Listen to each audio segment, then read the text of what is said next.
Au nom du Père, qui est notre Père, au nom du Fils, qui nous apprend la prière, au nom de l'Esprit Saint, parole vivante, communication vivante de feu qui circule entre le Père et le Fils, avec toute la méditation cachée de la Vierge Marie en son cœur. Sœurs et frères, sujet sensible aujourd'hui puisqu'il s'agit de la prière de demande à partir d'une lettre de Luisa Picaretta, lecture de la lettre de sainte Luisa Picaretta aux Romains. Vous verrez dans quelques décennies, on dira ça. Alors, c'est la 11e lettre que je vous lis dans le livre, c'est la lettre 28, la prière de demande. En 2 petits paragraphes, Luisa Picaretta, zoom, nous dit que, premièrement, nous n'avons qu'une seule prière à formuler, c'est le fiat voluntas tua, que ta volonté soit faite au ciel comme sur terre. Et puis, deuxièmement, ce qui confirme cette prière, c'est que dans la divine volonté, c'est Dieu, c'est Jésus qui prie en nous. Donc, à partir du moment où il prie en nous, il ne peut dire que cette prière, glorifier le Père et demander que sa volonté se fasse sur terre comme au ciel. Voilà. Alors, ça chatouille un petit peu nos prières d'intention, qu'on peut appeler parfois nos prières païennes. On y va, je commence. Donc là, notre sœur Louisa, que j'embrasse, s'adresse à Madame Antonietta Savorani, qui est une veuve, et elle lui dit ceci: « Ma bonne fille dans la divine volonté, merci pour tout, tant pour les demandes que pour les saintes messes. Rassurez tout le monde de mes pauvres prières. Mais, j'en rigole déjà, mais aux dames qui demandent des grâces, je dis que le moyen le plus puissant pour les obtenir est de faire la volonté divine, de remettre leur volonté entre les mains de la reine. » Et oui, Louisa, par l'intermédiaire de cette dame, était sans doute entourée de dames qui voulaient des grâces. On ne se moque pas. Pousse-toi de là, fais des grâces. Mais vous avez vu ce que répond Louisa. Je reprends, c'est terrible.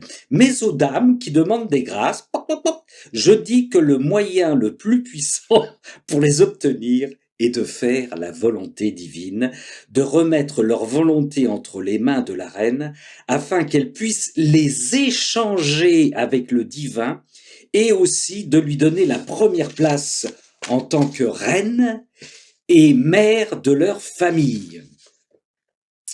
Au risque de vous choquer, quand je prie pour mes enfants, je ne prie plus pour qu'ils obtiennent telle ou telle chose ou qu'ils guérissent de telle ou telle chose. Je prie uniquement pour que la volonté divine, la volonté de Dieu, se fasse en eux comme au ciel. Voilà. Je suis voisin, vous le savez, d'une communauté chrétienne et parfois je rencontre des membres avec qui nous discutons. Et certains membres me disent: « Prie pour nous, Ramon, prie pour que nous ayons des vocations. » Et là, je réponds 2 choses. La première: oui, je prie pour vous. Je prie pour chacune et chacun d'entre vous pour que la volonté de Dieu se fasse en chacune et chacun d'entre vous. Vous imaginez, si la volonté de Dieu se fait en chacune et chacun d'entre vous, votre communauté va exploser de divine volonté, le paradis. Par contre, ma sœur, je lui dis souvent, parce que je parle avec des femmes, il y a plus d'hommes que de femmes, il y a plus de femmes que d'hommes, je dis: je ne prie pas pour les vocations. Pourquoi donc? Parce que si la volonté de Dieu n'est pas d'augmenter les vocations, mais peut-être même de réduire la communauté afin d'obtenir de plus grands saints, eh bien, en priant pour les vocations, je suis à côté de la plaque. Donc, je dis que je prie pour que la volonté de Dieu se fasse à l'intérieur de la communauté, sans savoir si Dieu veut augmenter les vocations, fermer la communauté, la fondre avec une autre, etc., etc. Au moins, parce que si je prie pour les vocations et que ce n'est pas la volonté de Dieu, je suis complètement à côté de la plaque. Par contre, si je prie tout le temps pour que la volonté de Dieu se fasse, je suis dans la prière divine. Voilà, c'est comme ça. Mais oui. Alors, voilà, je reprends. Mais aux dames qui demandent des grâces, je dis que le moyen le plus puissant pour les obtenir est de faire la volonté divine, de remettre leur volonté entre les mains de la reine, afin qu'elle puisse les échanger avec le divin, échanger ce qu'on demande avec le divin. Jésus dit à Louisa cette chose terrible pour nous, avec nos demandes dans le livre du ciel: quand tu pries prie comme moi, c'est-à-dire glorifie le Père en toutes choses, et il précise, ne donne pas d'intention, ne donne pas d'intention. Moi, je sais pour qui et pourquoi il faut que tu pries, donc prie, et moi, je mets les intentions. C'est terrible, ça nous dépayse, ça nous décape, ça. Donc voilà, pour lui donner la première place en tant que reine et mère de leur famille. Oh, comme la Dame Céleste se sentira ravie. Comme premier miracle, elle leur donnera son propre fils en cadeau. Elle l'enfermera dans leur cœur pour qu'ils vivent ensemble et elle-même restera pour prendre soin de son cher fils. Et à nous, ses enfants, elle donnera la paix et mettra de l'ordre entre le Créateur et la créature. Elle mettra de l'ordre aussi dans nos intentions. Une fois qu'elle aura fait cela, le reste viendra de lui-même, toujours à condition que ce soit pour le bien de leurs âmes. Mais, précise et poursuit notre sœur Louisa, je recommande une démission ou résignation, démission, parfaite. C'est le moyen le plus court et le plus sûr, car avec lui, nous détenons un pouvoir divin entre nos mains, et nous ne sommes pas ceux qui demandent et prient, mais nous ne sommes pas ceux qui demandent et prient. Attention, mais le fiat lui-même demande et prie en nous. Mais oui, c'est la présence, c'est Dieu qui prie en nous. Et oui, comme j'aimerais que tout le monde comprenne ce grand secret. Ah, souligner que si nous le voulons, nous devons laisser la volonté divine régner en nous. Combien de grâces non obtenues, écoutez ça, combien de grâces non obtenues, combien de sainteté obstruée, oh je voudrais être un saint en faisant ci, en faisant ça, c'est moi qui choisis ma carrière, ma sainteté, non, combien de malheureux et sans paix parce que la nourriture principale du fiat manque.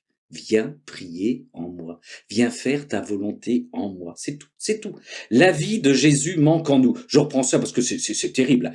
Combien de grâces non obtenues, combien de sainteté obstruée, combien de malheureux et sans paix parce que la nourriture principale du fiat manque. La vie de Jésus manque en nous. Voici tout le problème. C'est elle qui l'écrit, hein. Voici tout le problème. Ma fille, bienheureuse, restons unis dans la divine volonté, laissons-la régner et nous recevrons les plus belles surprises. Priez pour moi, vous laissant dans la divine volonté, dis-je, le plus affectueusement la vôtre, la petite fille de la divine volonté. Alors, j'en entends quelques-uns, la divine volonté, c'est pas de la magie, c'est terriblement décapant, c'est l'abandon total pour que la volonté divine se fasse en nous. Certains vont me dire, il se prend pour qui?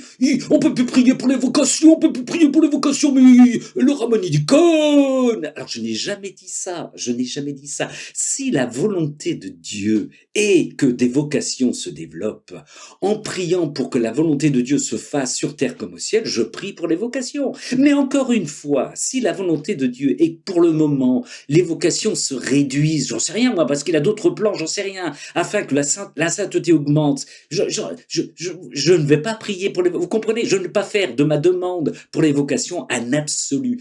La prière essentielle et qui reste, c'est la prière dans la divine volonté, que ta volonté soit faite au ciel comme sur la terre. Et c'est pas pour rien que notre Seigneur a développé 36 volumes autour du Fiat Voluntas Tua, frères et sœurs, dans l'amour trinitaire. Soyez bénis.